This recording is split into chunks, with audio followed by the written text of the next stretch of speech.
Você que está ouvindo esse podcast, o que acha de uma empresa que sempre trabalha para trazer impacto positivo? Assim é o Google. Como? A Duda da Orbi é um exemplo disso. Ela usa a inteligência artificial para ajudar pessoas a recuperarem seus movimentos. É a tecnologia mais útil na vida das pessoas. E tem o Jefferson da Tributei, que usa inteligência artificial para facilitar o dia a dia das empresas. Eles e milhares de empreendedores geraram mais de 188 bilhões com as plataformas do Google. Tem que ser bom para todo mundo.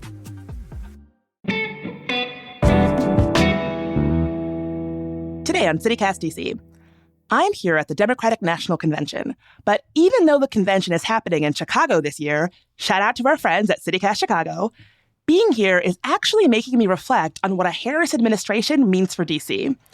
Now, even before Harris was in the White House, she had a connection to the district. Axios DC's Mimi Montgomery has the story on Kamala Harris's relationship with DC and what a potential Harris presidency has already meant for the city.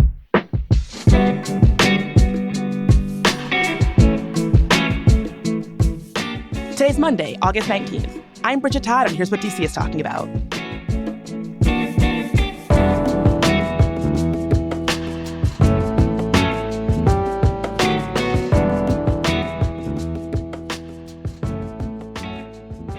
So, Mimi, I have to tell you, the day that Biden announced he was stepping down and that Harris officially became the nominee, I had been out of town. I came back in DC.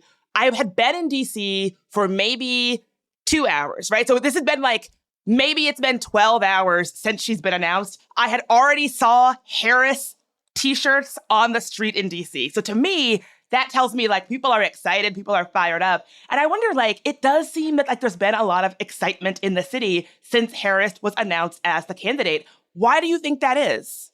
Yeah, this is something my colleague Junaid talked about in one of his columns. Obviously DC is overwhelmingly blue, a lot of liberal folks here. And so I think, yes, there's probably a lot of Democratic excitement for this rejuvenation happening on the ticket.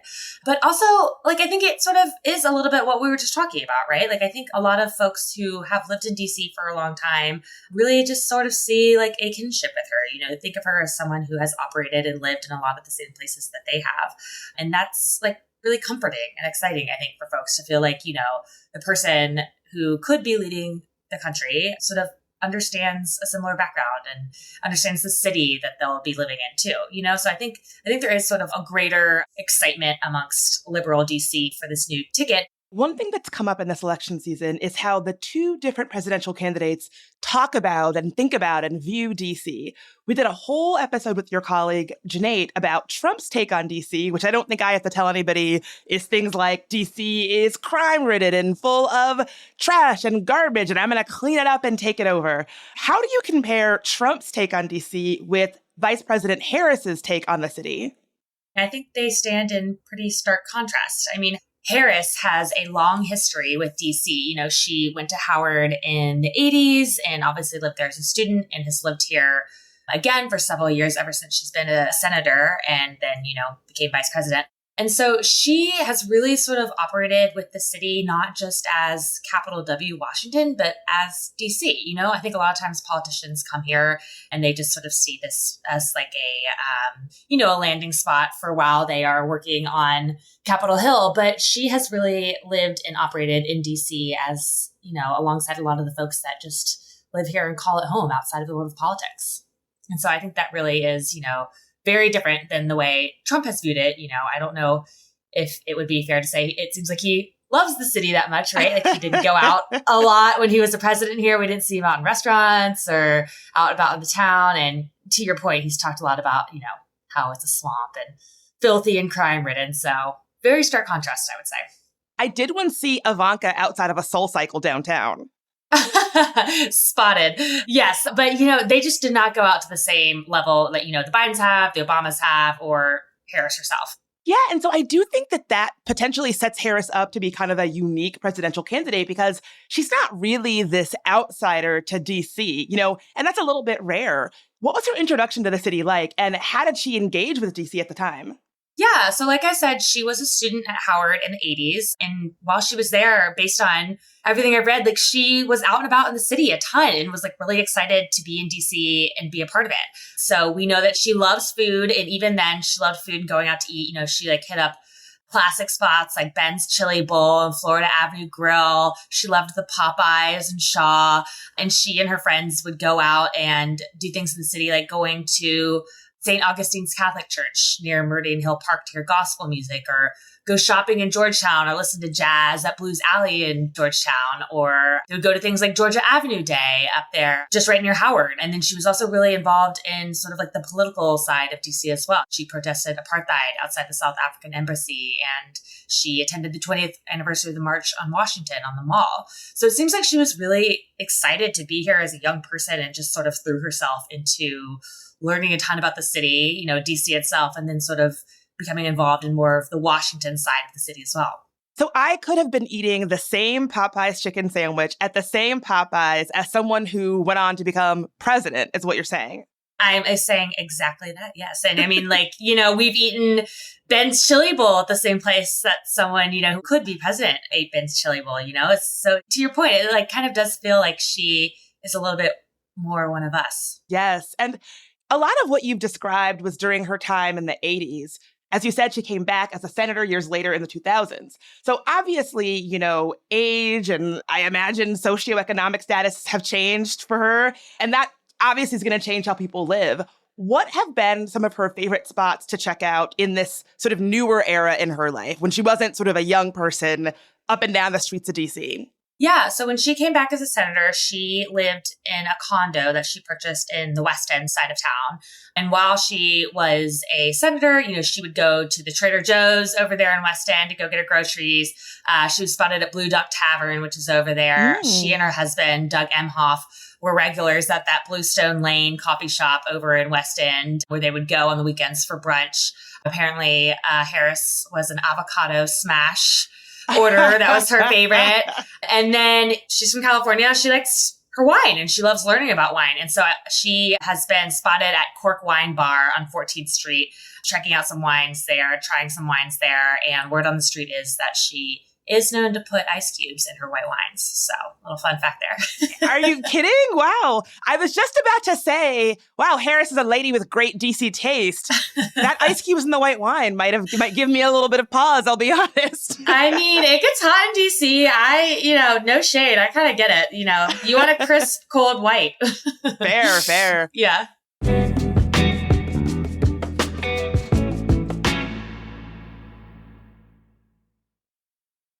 Do you think that local folks in DC consider her like one of our own? I think a lot of folks do, especially, the fact that she went to Howard, which is such an important institution here in the city. And there are so many Howard grads in the area. I think that really sort of creates this feeling of familiarity as well. And I wonder how that sense of familiarity, like she's one of our own, might play into DC voters and their psyche and their voting behavior. I have to imagine that, DC, as you said, is a pretty liberal city. It's not entirely 100% liberal, but as somebody who has lived here for most of my life, I can't imagine people are super thrilled to vote for somebody who gets on TV and talks about how their hometown and their city is like full of garbage and disgusting and full of criminals and rats. Somebody who might have more pleasant things to say about DC might actually make folks more likely to vote for them, I imagine. Yeah, obviously I don't have a crystal ball, but I would say that probably sounds like an accurate summation of how folks probably feel, people love DC, right? Like it's their home. I think people want to feel like someone is in office who is equally celebrating their hometown. So Harris's running mate, Tim Walz, has also said that he is pro-DC statehood. Do you think that a Harris-Walz administration might mean changes for DC statehood? Oh, gosh. Consult your crystal ball that you said you don't have.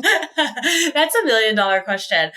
I really don't know. I think it's a really interesting question. And, to your point, it does seem like they both have a real respect for sort of the self-governance of DC and DC as a city itself. So who knows? Let's stay tuned, right? Yeah, it'll be exciting to see. And I remember I've been in DC for a really long time. So I've been here through multiple presidential administrations.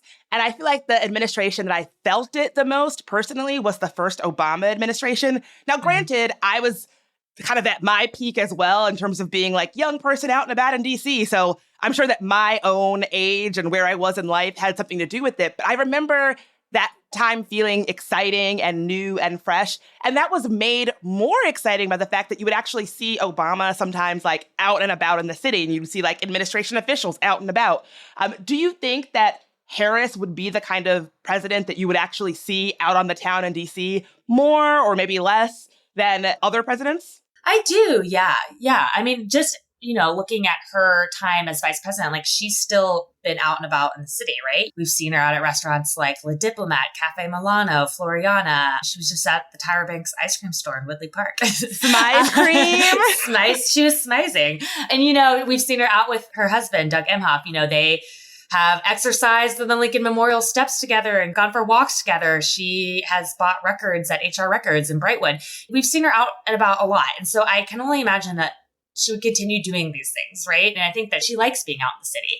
She has also, hosted a series of events for the vice president's residence. And so I can only imagine that she would likely want to continue doing that, but she'd be in the White House as well and sort of, continue to open it to the public and, have events there and engage with folks.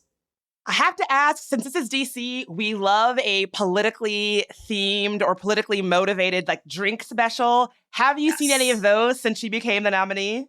Oh, yes. Yes, we love a drink special moment. So there have been obviously a copious number of coconut adjacent drinks. I think there was like some Pina Kamala shots that were sort of out floating on the internet that I saw.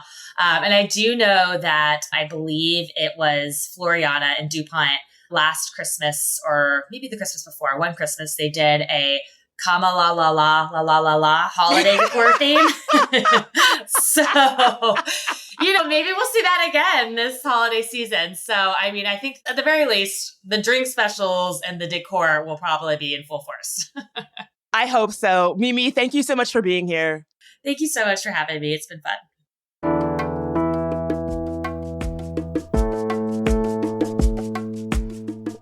That's all for today here on CityCast DC. If you like today's show, share it with your friend who is so excited about Harris. You can rate the show, leave us a review, and subscribe to our morning newsletter. We'll be back tomorrow morning with even more news from around the city. Talk to you then.